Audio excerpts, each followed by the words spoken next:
Hi, everyone. Thanks for coming. Thank you guys for being here with us. So why don't we go around and briefly introduce ourselves? I'll start. I'm Nina. I'm a crypto reporter with Forbes. Lydia. Hey everyone, I'm Lydia Chu. I am Vice President of Business Development at Ava Labs, so co-leading the biz dev team as well as the Blizzard Fund, which is an Avalanche ecosystem fund. Hey everyone, I'm Tom Schmidt. I'm a general partner at Dragonfly Capital. We're a global crypto venture fund. Hi, I'm Travis Scher. I'm one of the co-founders of a crypto-focused investment firm called North Island Ventures. We're based here in New York, and we do primarily early-stage investments in crypto blockchain startups, but we also do investments in publicly traded crypto assets. All right, perfect.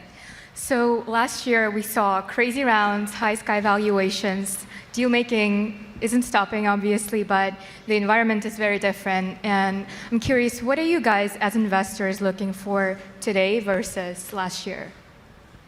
I can start.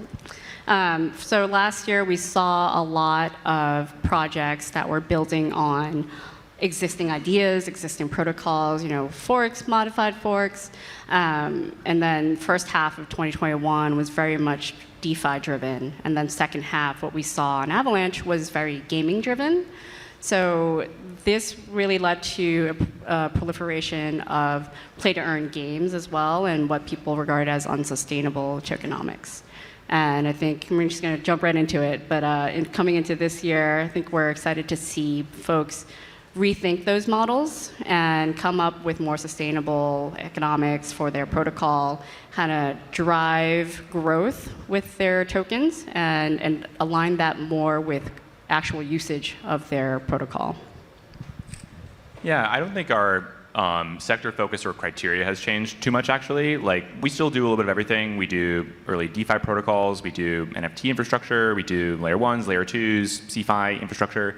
I think for us, especially now, we really look for teams that have organic product market fit. It's always been something that we look at when we look at data, especially for something that's later stage.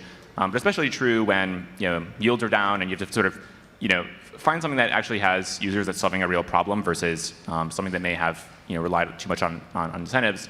I think additionally, like, you really want teams that have that kind of focus, that have been diligent through the bull market in terms of managing burn, staying focused on shipping product, not focused on vanity metrics or something like that. So some things are kind of the same, but some things are different. I think the only thing that's maybe different is sort of later stage deals where teams that maybe raised like a really high valuation last year are now seeking more capital, and unfortunately maybe the market's contracted, and so those are kind of the tough negotiations to have, but seed is still getting done pretty rapidly, I would say, just at sort of where the market clearing price is now.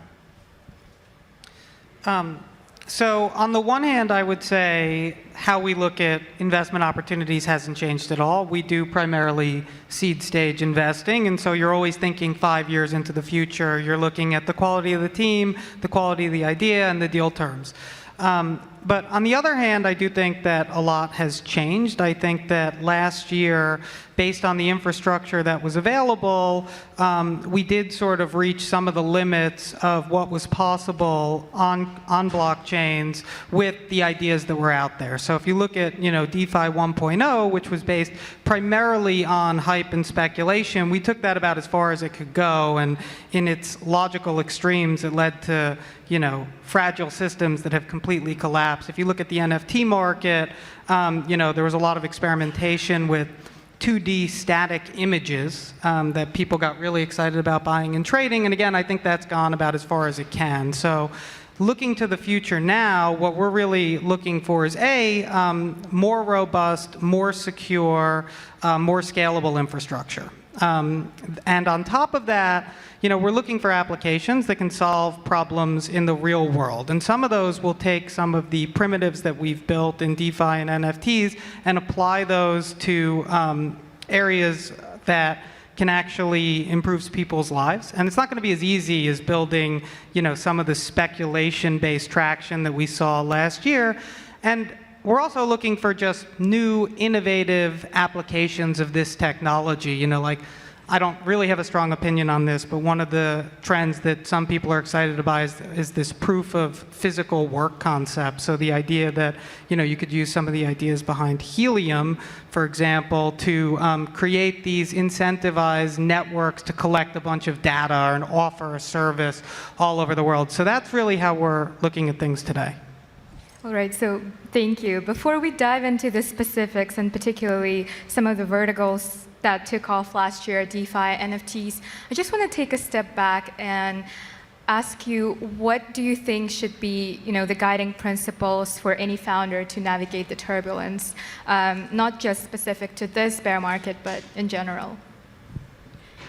The guidance for founders now shouldn't really deviate that much from when it's a better or bull market. It's build a business that's positioned to grow and succeed, and that really means being cognizant of where you need to hire, where you need to spend, and also really build on ideas that I think we mentioned here, where things that make the world better, but also have a real use case, right? Where we're trying to bring mainstream adoption to blockchain. And so, at least at Blizzard and trying to grow the Avalanche ecosystem, we're definitely keeping an eye on things that are more than just kind of like bringing yield in an ever like growing DeFi market in that sense. So not much. I don't think there's much that's different, except keep your head down and build. What are your thoughts, Tom? Yeah, I mean, I think a lot of the startup advice that is classic is classic for a reason.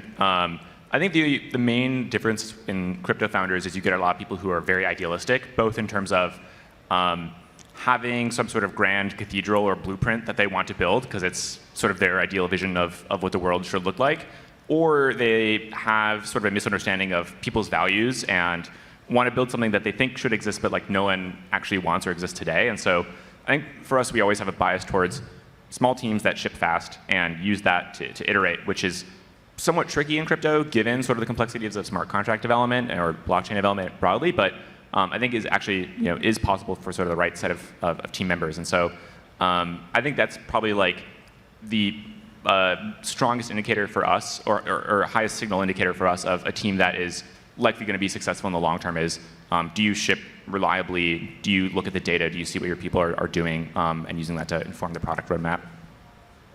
Yeah, so as it pertains to fundraising, what I'm telling our portfolio companies and the advice I would give to anybody building a company now is you should assume that things will get worse before they get better and stay bad for a while. It may not be what happens, but the nature of these crashes, the nature of these bear markets is they tend to take a lot longer than 6 months to bottom out and turn around.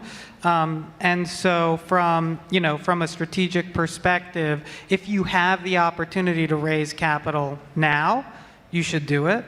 From a budgeting perspective, you should make sure that you have a minimum of 12 months of runway to the extent that that's possible. Now is not the time to increase your burn and assume that you're going to raise your next round at the end of this year, because as much as things have changed in the venture markets, at the early stage there is still money available, and at the late stages things have completely dried up. And if you look at sort of the shape of the capital markets, the money comes from large LPs, and then it gets committed to venture funds that deploy it over 3 years. The large LPs are having to take stock of massive changes in their balance sheets, and so the VCs who were flush with cash and still have another year of capital to deploy, that's going to start to dry up as well. So it's a bit pessimistic, but I tell everybody to really assume the worst right now. Travis, thanks for mentioning that, because I think, for those who won't be fundraising for whatever reason during the next few months, you mentioned budgeting. So do you guys have anything to add in terms of how these startups can best use their capital, the capital that they have on hand, and any tips in terms of operating, things like that? Yeah, I think the main goal is to just be really cognizant of where your expenses are and cut the non-essential things. It's I think even beyond 12 months, it might even be 24 months sometimes. These markets are never that quick to recover. And on top of that, really figure out what your use case is and how your go-to-market can evolve in these more turbulent times. If it's growing your engineering, then focus on that. If you realize you have the product, right, and then you really need to get branding or get some awareness, focus on the marketing, get the word out, and get product market fit. It's a different market, and I would say just kind of figure out where you really want to focus, and you can't be everything to everyone, and just kind of be ready for more than 12 months, I would say, actually. Yeah, I agree. It's like have the runway that you need. I think crypto startups are somewhat weird in that I don't necessarily think even increasing headcount has a very strong positive correlation with outcomes. We see two teams working on the same working in the same market and just totally different market shares, totally different product outcomes, often with a several-fold difference in terms of employees. And so I think staying lean is actually very good and very feasible, just due to the kind of scale that working in crypto can kind of give to you. But I think it's also a component of staying focused. I see a lot of teams that see these little things floating around them of, oh, we could ship this product, or we can make a little revenue doing this. And I think those are always, those are sort of little mini anchors that always sort of slow you down and drag you down. And I think staying focused on one particular thing, shipping it, testing it, see what the feedback looks like, and iterating is kind of the way to do it. I used to lead product at 0x for 2 years. It started during the bear market when nobody was trading on DEXs. And I think part of the reason why we were one of the few successful teams out of the 2017 sort of vintage was just for that reason, where we didn't ship a bunch of superfluous stuff. It was ship one thing, see if it works, look at the data, and then just keep iterating on it. And I think that's kind of the formula for success. Right, and kind of turning that around and focusing on what you guys do. So obviously fundamentals are fundamentals, and we saw some huge funds from Dragonfly, from Andreessen. So it looks like there is a lot of dry powder still on the table, but deal making is slowing. At least that's what my inbox tells me.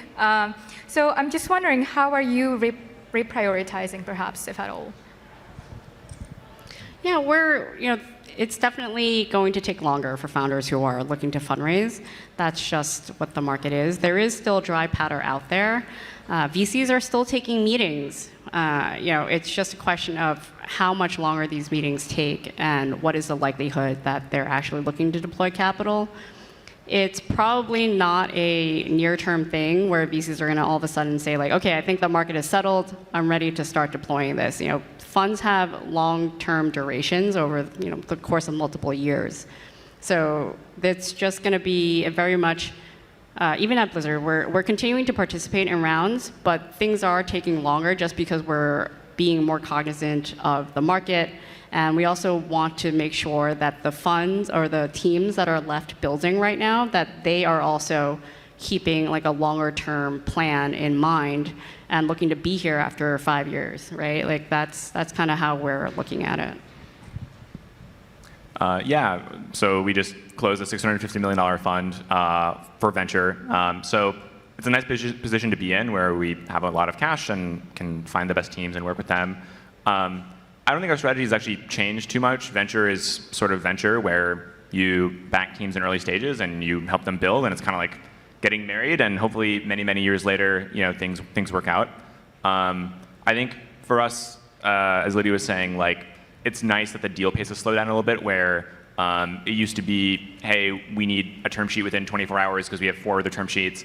Now we get to know the team a little bit better, look through their data room, do our own diligence, talk to customers, really kind of do classic sort of venture work, which was harder to do in 2021. But yeah, I mean, as people have been saying, seed is still getting done, and we're still deploying. It's just a question of where later stage comes in. But even all these teams don't even need to raise. We see investor updates from teams that have 6-7 years of runway because the team is so lean. They were able to raise cash last year, and so it's a very interesting dynamic in the venture space right now. Yeah, I would say in terms of how we are, refocusing and reprioritizing, we were never big on this, but we really don't want to make a lot of investments that are based on the premise that there's going to be more and more speculation and trading in crypto over the next year. I think that we're much more interested in, some of the infrastructure that we believe can survive and persist and win some of these markets over 5 to 10 years, and B, some of these products that are unlocking entirely new markets. I think we're still seeing a lot of decks from folks who are trying to build a better Uniswap or a better DYDX or Compound, and I think those really don't look very interesting right now. Travis, you mentioned kind of speculation. I think there's a new understanding in the market, especially for new entrants. And after the Terra Luna collapse, we saw conversations, are algorithmic stablecoins dead? Now with what's going on with Voyager, with Celsius, there's a lot more questions around CeFi and whether DeFi can really prove itself. So I'm curious, what's your takeaway from these debacles, and really, did that lead you into thinking, oh, there are certain types of projects that I'm definitely not going to touch in the next few months, or just exercise more caution around? Yeah, I think what's kind of ironic and unfortunate is that the whole premise of this technology was that we would create these resilient, transparent, automatically executing systems for moving money around the world.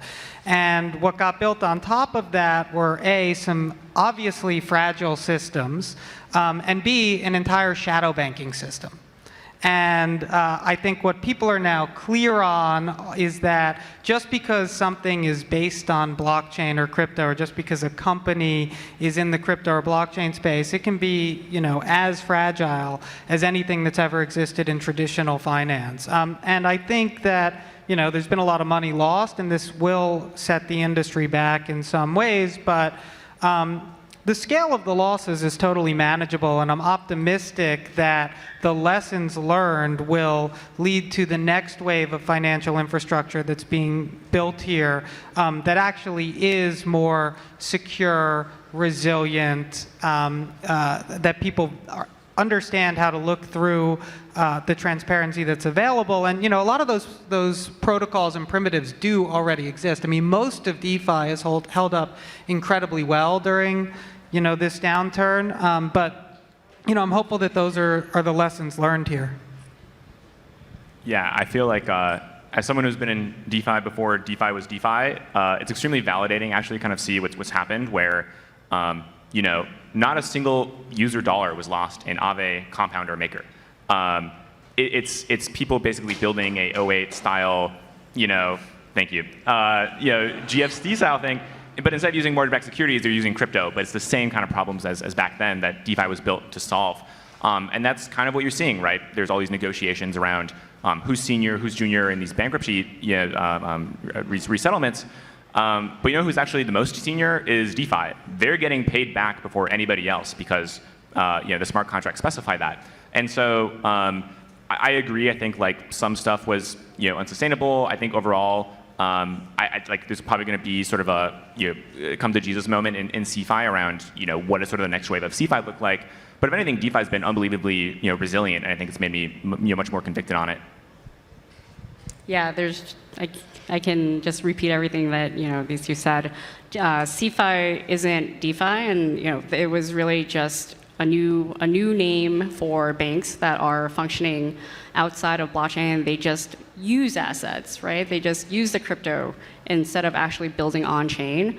And DeFi showed that it was still resilient, it still works, and you had the transparency that you actually didn't have with any of these CeFi institutions. Like all of these filings coming out now, and everyone is kind of shocked that this was what was happening behind the scenes. So I think as far as the question of things to not touch, I think that's probably not fair to teams or devs who are building new projects. I feel like, well, for us, we are looking at teams that are building on Avalanche and using the platform in an integral way.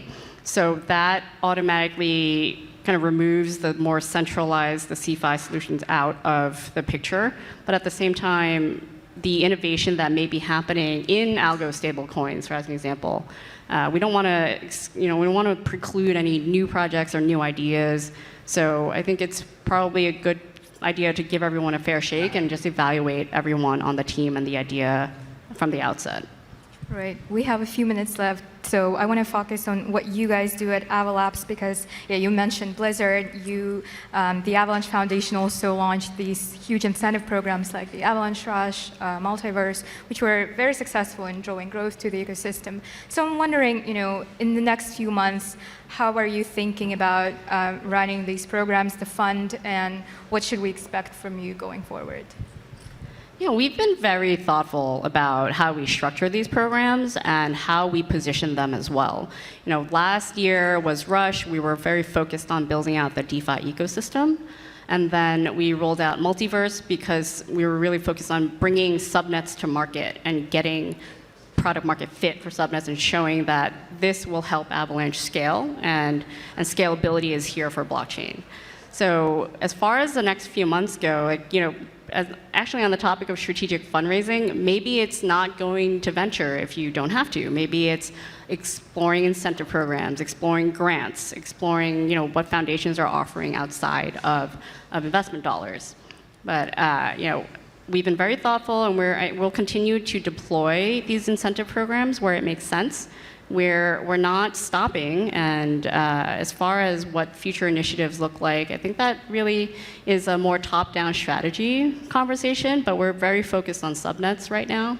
So we'll continue to think about how to bring more adoption to Avalanche and use incentive programs to drive that.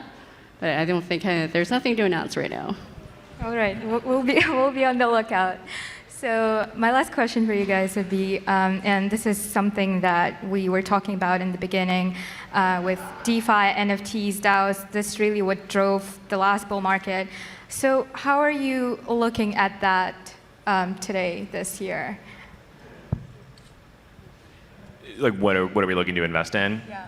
I think, for us, it's a lot of these same themes, but they're just going to look a little bit different, which is kind of what we've seen time and time again, where a lot of the ideas in crypto actually just get recycled. A lot of the stuff was on Bitcoin talk back in like 2011, and now finally the market is mature, the tech is mature, the people here, the capital is here to make something like that work. I think for us going forward, I think there's like some ideas that we have, some things that we like that we'd like to fund, and increasingly we are, but they look a little bit different than how things look today. They look more about funding real-world use cases. They look more about doing consumer application crossovers.